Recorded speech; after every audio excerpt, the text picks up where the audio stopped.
So guys, we got the boss over here. This is the product manager for the EC7 over here. So this fine gentleman is the product manager of EC7. So he's basically responsible for everything related to the EC7, including sales and promotion and everything, all right? And a good portion of this discussion interview that I had with him was about why people should buy the EC7, and a lot of that centers around design and features of the car, how it's very pretty and more eye-catching than the other cars. But what you guys are concerned about is, of course, about the company, and as stockholders, how will the stock behave in the future, and perhaps what are some information that he talked about that could help you guys out.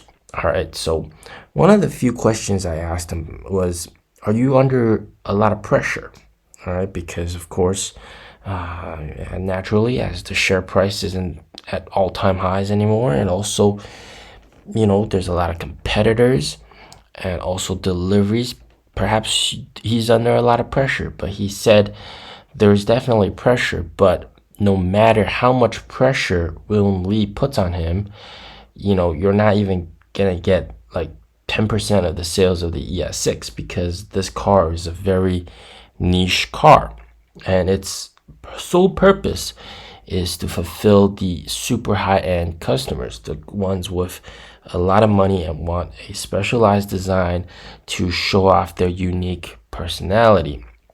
Okay, so in that aspect, yes, there is pressure, but no matter how much pressure, there's no way that he can go to William Lee and basically ask him to put a EC7 in all NIO houses. It's not possible.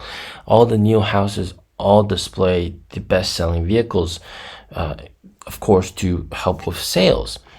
But another aspect of this was whether or not the share prices is quite concerning. And this is a very interesting topic, because he said, and this is what he said that he himself, of course, is very painful. They're all shareholders, they're all NIO owners, and then they're also part of management, right? They're three purpose. I'm for me, Mr. P, I'm a shareholder and a NIO owner. He's a shareholder, NIO owner plus management. So he's got three titles. And for him, every time, of course, they don't like seeing the stock go down. But, on one hand, it does feel painful, but he understands that it's very important to have sufficient capital for ongoing future projects, for future success. So he essentially means that whilst it's painful to see dilution, painful to see the stock price go down, but it's necessary. Dilution and ensuring that they have money for future is necessary. All right. Now, we also talked briefly about the ES7, which not to bash on the ES7, but the ES7 is, in his words, kind of unfortunate, regretful that they were not able to get the design like the other NT 2.0 cars, especially the door handles. So that was something that definitely warrants a refresh in the future, hopefully in 2024. And that could fill the gap better, the gap between the ES8 and the ES6 much better. A lot of people have questioned why even launch such a car, the EC7. And I think he puts it brilliantly that this car is aimed at just that niche category, and just fulfills the fact that, it's elegant and what people want. All right. But it doesn't subtract from the fact that most people aren't going to know about this car.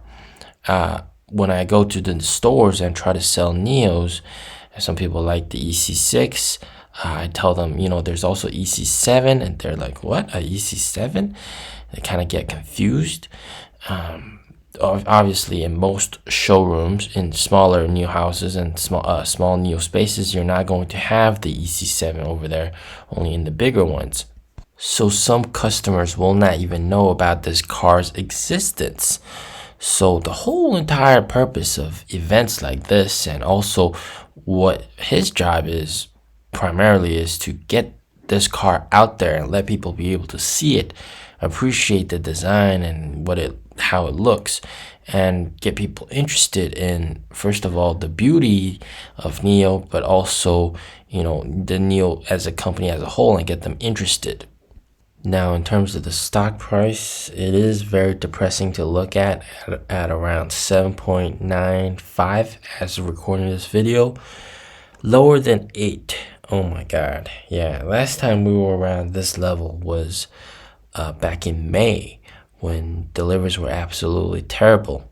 They had the worst deliveries that we could ever expect it back then. But now, deliveries are sort of semi-stabilized around 10,000 plus, between that and 20,000. So, it is painful to look at. A lot of other NIO owners are also shareholders as well. So, for us collectively, it all feels very, very painful. But the stock price is just a voting machine. It doesn't really represent the company as a whole. And even though if we look at market cap wise, it's very unfortunate that NIO's market cap has fallen below that of XPeng, even valued less than XPeng, and also only a bit higher than a third of Li Auto. So I think, in my opinion, this is quite unacceptable, because for NIO is still the leader in terms of a lot of the tech and a lot of the R&D and service front. Everybody's looking up to NIO. What NIO does is what the standard is pretty much for high-tier luxury new energy vehicle companies are. So, and every time NIO comes out with a new feature, the industry looks at that and they try to replicate that. So in all sense and purposes, NIO is essentially the leader, and continues to be the leader in the new EV, new energy vehicle market here in China, especially the luxury ones. And despite what other people are doing, I'm sure if they had a product at the same price, they are not going to outsell NIO at all. No question about that. The only thing they got is a cheaper product. All right, most people have good specs and much, much cheaper price than a NIO. So it's not just you guys are in pain. It's everybody. We're all on the same boat, whether it's management or NIO owners. We're all pretty much on the same boat.